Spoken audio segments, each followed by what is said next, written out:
एक ऐसा इंसान जिन्होंने 56 साल तक ना कुछ खाया ना कुछ पिया। जी हाँ, आपने सच सुना, ना कुछ खाया और ना ही कुछ पिया। मैं आज आपको इतिहास का एक ऐसा वाक़या बताने वाला हूँ जिसे सुनकर शायद आपको विश्वास नहीं होगा। इस बात को बताने के पहले मैं आपको उस महापुरुष के बारे में जल्दी से बता देता हूँ जिनके ऑटोबायोग्राफी के ज़रिए हमें इस जानकारी का पता चला। उनका नाम है योगी परमहंस योगानंद जी। योगी परमहंस योगानंद जी 19वीं शताब्दी के एक जाने माने आध्यात्मिक गुरु थे जिन्होंने लाखों करोड़ों लोगों के बीच क्रिया योगा को पहुंचाया। इस महान पुरुष के बारे में विस्तार में हम कभी बाद में बात करेंगे, पर आज परमहंस जी द्वारा लिखी गई उनकी ऑटोबायोग्राफी में एक ऐसे इंसान का जिक्र है जिनके ऊपर आज का एपिसोड है। स्वयं परमहंस जी ने उन्हें दुनिया का 8वां अजूबा कहा है और आज उन्हीं के द्वारा लिखे हुए शब्दों में मैं आपको आगे की जानकारी देने वाला हूँ। स्वामी परमहंस जी जब भारत आए तो उनके साथ जो उनके मित्र सफ़र कर रहे थे उनसे वो कहते हैं, हम दुनिया के 8वें आश्चर्य को देखने जा रहे हैं। एक महिला संत जिनका आहार केवल पतली हवा है, उनका नाम है गिरिबाला। उत्सुकता और दबे हुए आनंद के साथ हम उस दरवाजे के सामने खड़े थे जिसे भगवान ने भूख रहित स्पर्श से आशीर्वाद मिला था। जल्दी ही एक छोटी सी आकृति दरवाजे में दिखाई दी। गिरिबाला, उनकी आंखें जो उनके सर पर बंधे आभूषण से झन कर आ रही थी, राख के अंगारों की तरह जल रही थी। हम उनके चेहरे में उस उदारता और आत्म साक्षात्कार को देख रहे थे जो सांसारिक संबंधों के मैल से मुक्त था। उन्होंने मुझे पारंपरिक रूप से गृहस्थ से सन्यासी को होने वाले नमस्ते की मुद्रा में प्रणाम किया। उनका साधारण आकर्षण और मृदु मुस्कान हमें एक ऐसा स्वागत का एहसास करवा रही थी जो शहद जैसी बातों से कहीं ज़्यादा था। हमारी कठिन और धूल भरी यात्रा अब हमें याद नहीं थी। मैंने बंगला में कहा, माँ, 25 साल से अधिक समय से मैं इस यात्रा का उत्सुकता से इंतज़ार कर रहा हूँ। इन वर्षों में मैंने समुद्रों को पार किया, लेकिन कभी यह योजना नहीं भूला कि एक दिन आपको आकर देखूंगा। यह अद्वितीय नाटक जो आप यहाँ इतने सहज रूप से निभा रही हैं, उसे इस दुनिया के सामने लाना चाहिए जिसने दिव्य आहार को बहुत पहले ही भुला दिया है। माँ, मुझे अपने मुंह से बताइए कि आप सही में बिना भोजन के रहती हैं? माँ ने कहा, यह सच है।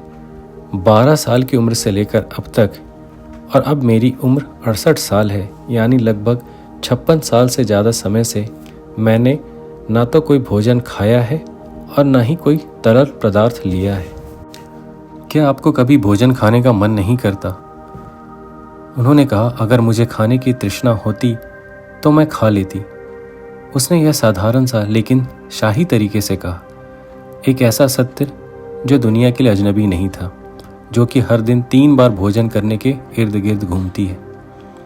मैंने फिर पूछा, लेकिन आप कुछ तो खाती होंगी? मेरी आवाज़ में एक विरोध थी जिनका उन्होंने सहजता से फिर जवाब दिया, मेरी पोषण शक्ति वायु, सूर्य के प्रकाश से आती है और ब्रह्मांड की ऊर्जा से मेरे शरीर को ऊर्जा मिलती है।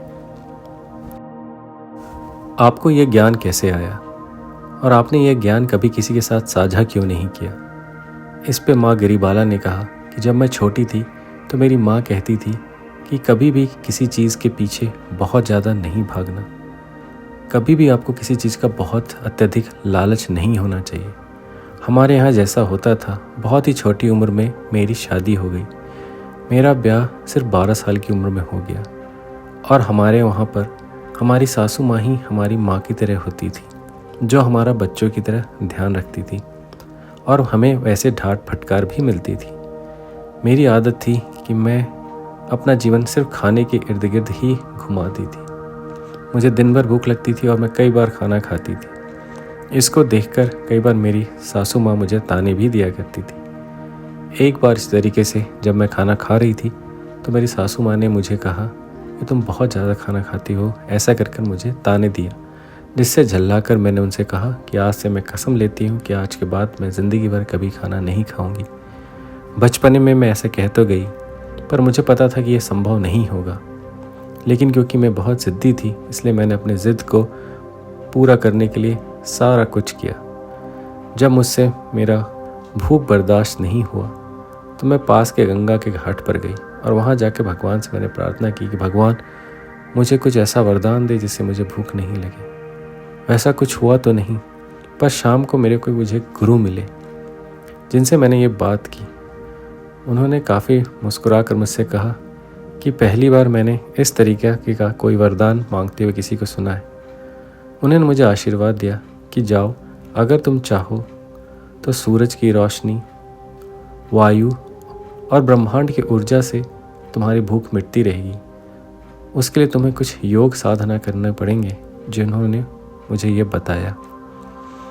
बहुत मुश्किल हुआ, लेकिन बाद में मैं उसके साथ जीना सीख गई और तब से 12 साल की उम्र से लेकर आज तक ना तो मैंने कुछ खाया है और ना ही कुछ मैंने पिया है। मैं कभी बीमार नहीं पड़ी और मुझे कभी भी एक मौसम के साथ दूसरे मौसम के बदलाव होने का आभास भी नहीं होता है। इस पर परमहंस जी ने कहा कि माँ, फिर ये विद्या आप लोगों के साथ साझा क्यों नहीं करती?